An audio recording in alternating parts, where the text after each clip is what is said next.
How to add music in Canva video. Hey everyone, welcome back to another video. In this video, we're going to learn how we can add music on Canva video. So without any further delay, let's begin with the video. But before beginning, I want you to make sure to hit that like, share, and subscribe icon.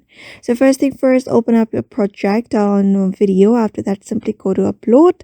And here you can easily find the audio section. So you may just use any of the convenient way for you, like your photos, Instagram. I'm just gonna simply tap on upload files and select the audio. You may just select it from your computer device.